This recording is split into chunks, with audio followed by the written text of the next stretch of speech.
Bhagavad Gita as it is, Chapter 5, Karma-yoga, Action in Krishna Consciousness, text number 2. śrī-bhagavān uvāca, sannyāsaḥ karma-yogaśca, niḥśreyasa-karāv, tayostu karma-sannyāsāt, karma-yogo viśiṣyate. śrī-bhagavān uvāca. The Personality of Godhead said, sannyāsaḥ, renunciation of work. Karma-yoga, work in devotion. Cha, also. niḥśreyasa-karāv, leading to the path of liberation. Ubhau, both. Tayo, of the two. Two, but. Karma-sannyāsāt, in comparison to the renunciation of fruit of work. Karma-yoga, work in devotion. Viśiṣyate is better. Personality of Godhead replied, the renunciation of work and work in devotion are both good for liberation. But of the two, work in devotional service is better than renunciation of work. Purport. Fruit of activities, seeking sense gratification, are the cause for material bondage. As long as one is engaged in activities aimed at improving the standard of bodily comfort, one is sure to transmigrate to different types of bodies, thereby continuing material bondage perpetually. Srimad Bhagavatam 5:4-6 confirms this as follows: Nunam pramatta kurute vikarma yad indriya pritya aprinoti tasadamanye yat atmanoyam asannapi kleshada ashadeha paravastavaboda jato niyavanna jignasita atmatatvam yavan kriyastavadidam manovai karmatmakam yena śrī-bhagavān Evamana karma visham prayukte avididatmanya vidiyadmane pritirna yavan mai vasudeve nimuchante deha yogena tadvat. People are mad after sense gratification, and they do not know that this present body, which is full of miseries, is a result of one's fruit of activities in the past. Although this body is temporary, it is always giving one trouble in many ways. Therefore, to act for sense gratification is not good. One is considered to be a failure in life as long as he makes no inquiry about his real identity. As long as he does not know his real identity, he has to work for fruit results for sense gratification. As long as one is engrossed in the consciousness of sense gratification, one has to transmigrate from one body to another. Although the mind may be engrossed in fruit of activities and influenced by ignorance, one must develop a love for devotional service to Vasudeva. Only then can one have the opportunity to get out of the bondage of material existence. Therefore, jnana or knowledge that one is not this material body, but spirit soul, is not sufficient for liberation. One has to act in the status of spirit soul.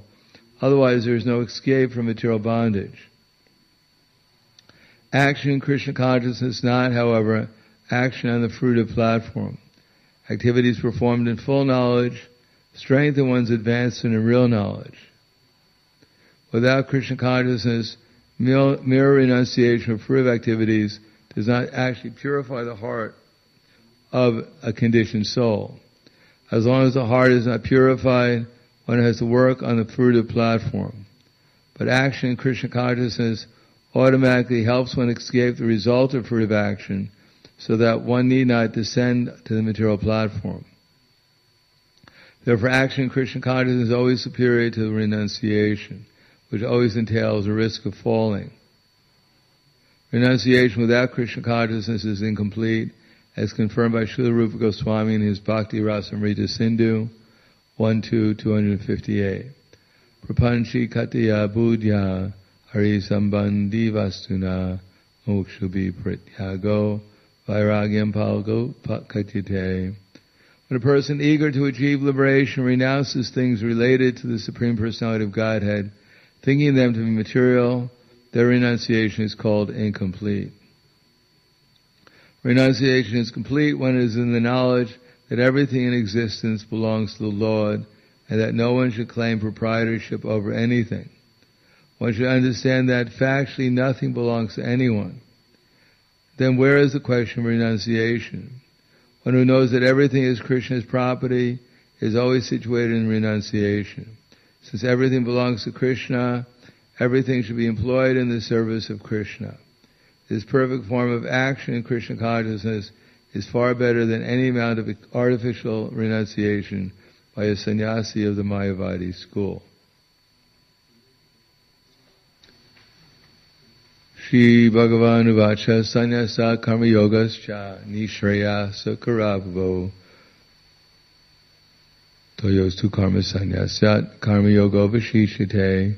Personality of Godhead replied, the renunciation of work and devotion are both good for liberation, but of the two, work and devotional service is better than renunciation of work. Namo Vishnu Vidaya Krishna Prastaya Bhutaya Srimate Bhaktivedanta Swami Namane Namaste Saraswatunde Ve Gauravani Bhajarane Nirvishesha Shunyavadi Paskyatyade Satarane. This is a topic that Krishna has already gone over in the 3rd chapter, and he goes over it again in other chapters, that it's better to work in Krishna consciousness than simply to stop work and try to become free from one's material desires. Generally speaking, the Varna and Ashram system is a system which gradually helps one become free from desires, mostly by understanding that they're not as significant as other desires. In other words, when one is distressed as a Shudra, then gradually one becomes purified for serving people who are on a higher level of consciousness. And by such association, one becomes purified and gradually takes on the qualities of the people that he's serving, whether it be a Vaishya or a Kshatriya or a Shudra or a Brahmana. And the whole idea is to come to the platform of, very simply, Brahma Bhuta Prasanatma Nishoshiti Nakangshiti Samak Sarveshu Bhuteshu Mad Bhaktim Lavate Para. To give up hankering and lamentation.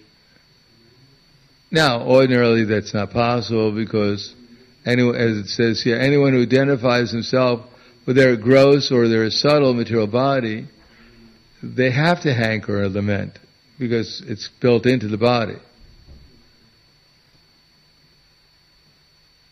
That we always want, whatever our circumstances are in the material existence, we always want some other circumstance, which is better.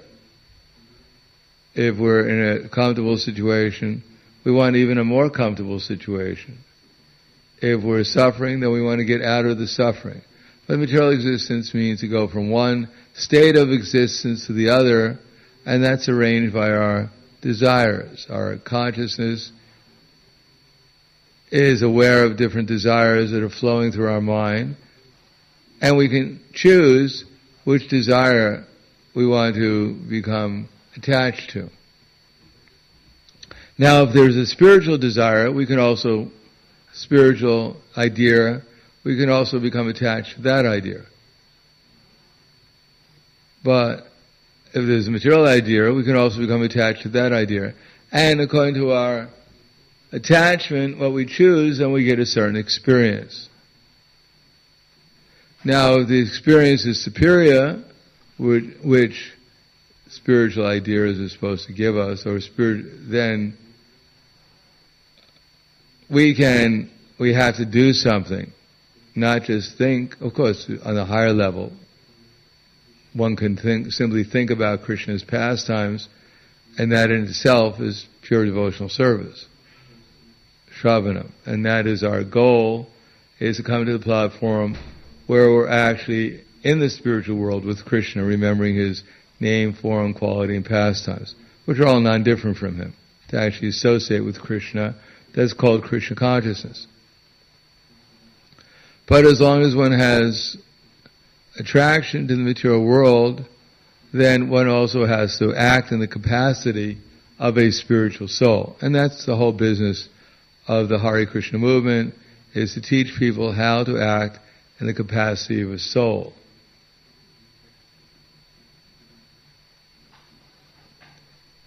That generally speaking, religiousness is good because it stops acting one from it gradually restricts one's sense gratification. As one moves from the practical activities of acting as a Shudra to a Vaishya to a Kshatriya to a Brahmana. Then gradually one's sense activities are restricted because one becomes purified, not artificially. Now sometimes people may take up a position which they're actually not qualified for. And therefore their sense activities are restricted way beyond their capacity to restrict them. Krishna doesn't approve of that. In the Bhagavad-gītā, he says, Yastu indriyani manasa, actually before that, karmanendriyani samyamya yaste manasa smaran, indriyartam vimudatma mityacharasa uchate. One who restrains his senses and organs of action, but his mind dwells on sense objects, certainly befools himself and is called a pretender. In other words, acting in the varnashram system, or just acting according to our capacity, and trying to engage ourselves in devotional service will gradually purify one. But if one takes up a position where sense gratification is restricted beyond one's capacity, and one is always trying to repress one's desires, then the result is that one will actually become more attached to the material desires. Because material energy always works on the promise of happiness. And the more we believe in the promise, then the more effect the material nature has upon us. The more we believe that there's something beyond or better than devotional service, then the more we become interested in experiencing. And the more we restrain our senses and artificially from that interest, then the more the interest grows until it overwhelms one.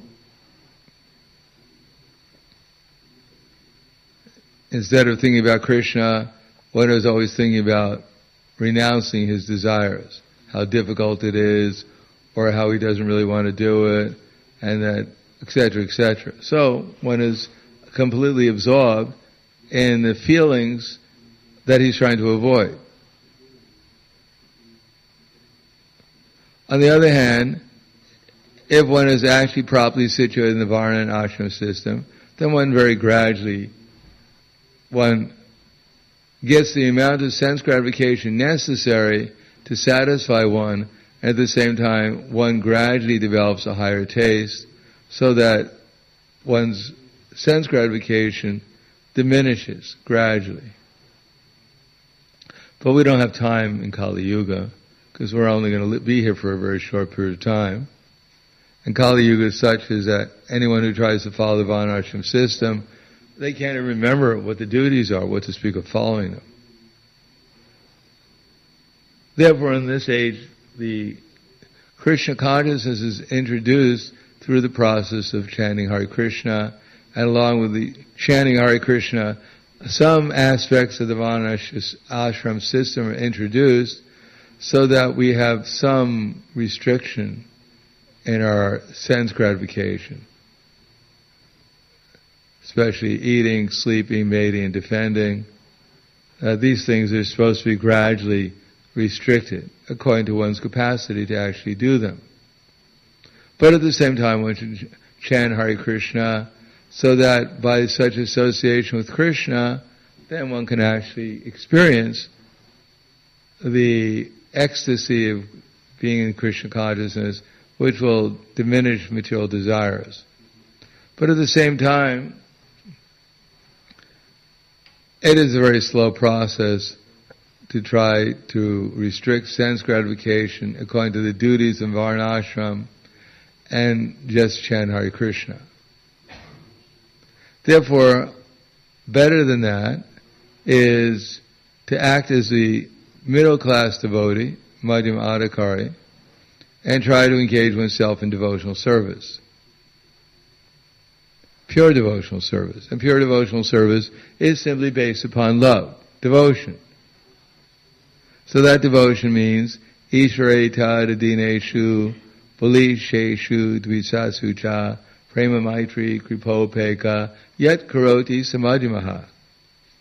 That's why we take initiation, because to act as a madhyama adhikari on the second class platform, one has to give up one's false ego. One has to identify oneself as the servant of the servant of the servant of Krishna. Gopi bhartu padakamalayar, dasa dasa anudasa. So initiation is supposed to be the impetus to simply identify ourselves as the servant of Krishna, so we can act on the liberated platform, which is the madhyama adhikari platform. Now, if we're simply acting on the madhyama adhikari platform, it doesn't mean we're liberated. It means we're on the path of liberation. We can be on the path of liberation by following varnashram, but we'll be in Satya-yuga before we become perfect by following varnashram, if we make it to Satya-yuga. On the other hand, if we act in the capacity of the servant of the servant of the servant of Krishna, without the false identification with our gross and subtle body, that doesn't mean we give up our activities according to our nature. Because Krishna says that, or as Prabhupada writes in the purport, that while we're acting, developing a sense of Krishna consciousness, we should still act according to our conditioned nature. In other words, we're trying to act to love Krishna and cooperate with the devotees and help the innocent and avoid the atheists. But that doesn't mean we act independently of the modes of nature we're situated under, because only a liberated soul can actually do that safely. So while we act according to our duties, and of course in our duties, as I said the other day, our duty is to spread the Sankirtan movement, because the person who introduced the chanting of the holy names in the sages is Lord Chaitanya. And he came with the Sankirtan movement. In order the Sankirtan, the holy names, become most effective when they're chanted in congregation. And therefore he introduced the chanting of the holy names, specifically not only to liberate ourselves, but to liberate the whole universe. His desire is that everyone chant Hare Krishna. So in order to get that, to do that, it takes some organization and intelligence. The holy name itself, if it's chanted purely, will attract everyone. But it requires ourselves to learn how to chant purely, and for that it means to engage ourselves completely in Krishna's service by specifically worshipping Krishna in the form of the holy name of the deities, and to, in the association of devotees, learn how to engage simply in loving exchanges without material conceptions.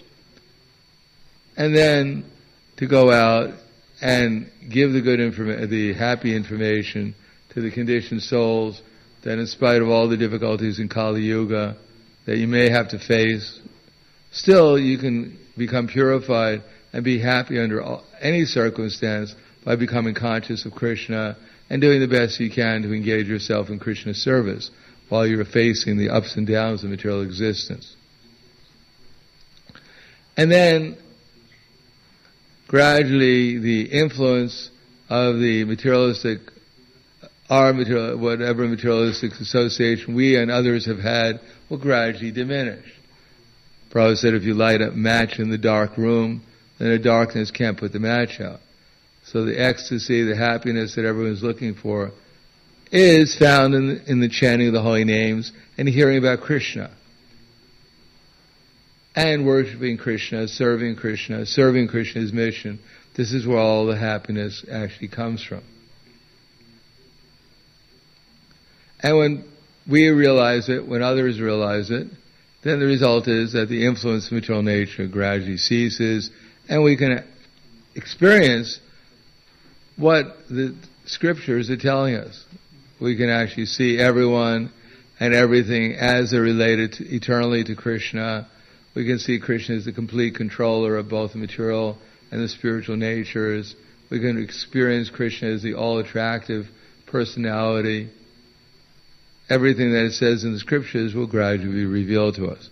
If we perform our activities with knowledge, then Krishna, as we get more and more association with Krishna through devotional service, then the result is that things are revealed to us, as Krishna says, like the sun lights up everything in the daytime. But if we simply try to renounce without trying to become conscious of Krishna, that will not be very helpful. It's like you try to grab an alligator by its jaw and keep it shut. Now you may keep it shut for some time, but probably you'll get tired before the alligator. After all, the alligator's just resting, waiting for you to quit. And as soon as you quit, then the alligator has its meal. Of course, we don't have too much experience with alligators here, but alligators are very powerful jaws. So similarly, if we try to simply restrain our senses, after a while we'll get tired and then they'll overwhelm us and we'll get devoured by our material desires. On the other hand, if we engage our senses in Krishna's service, we engage our mind in Krishna's service, we engage our intelligence in Krishna's service, then they all become purified as we become actually conscious of Krishna. If we're not becoming more and more conscious of Krishna, it means that we have to do what's necessary to become conscious of Krishna, which generally means we have to chant better. Chanting better means we have to hear ourselves chanting sincerely to Srimati Radharani and Krishna to engage us in our service. If we're chanting and we're not hearing ourselves chanting sincerely, it means we're not chanting sincerely. And we don't even remember if we even chanted our rounds or not. That's a really bad sign. We're not even conscious of what the words we're chanting. Then of course we won't hear them being chanted sincerely. So we have to listen and hear ourselves chanting sincerely. And then the result should be, the more sincerely we chant, then the more we'll remember Krishna. And the more we remember Krishna, the more Krishna reminds us of himself. Then the more we'll actually experience what it means to chant and be happy. We can't be happy. Of course, we can be happy in the sense, if we chant attentively, we'll be happy in the sense we won't have distractive thoughts, which is in one sense is a kind of happiness, not being bothered by so many material desires. But real happiness will come when we chant sincerely and we remember Krishna and feel Krishna's presence, and then we'll begin to understand what actual happiness is all about. So chanting attentively can bring us to the point of liberation. Chanting with some Krishna, sincerely calling out, just I probably said like a child calling out for its mother, will bring us to the point of actually becoming conscious of Krishna and Krishna consciousness. So I'll stop there. Thank you. Any questions, comments? You answer questions, everything becomes so silent.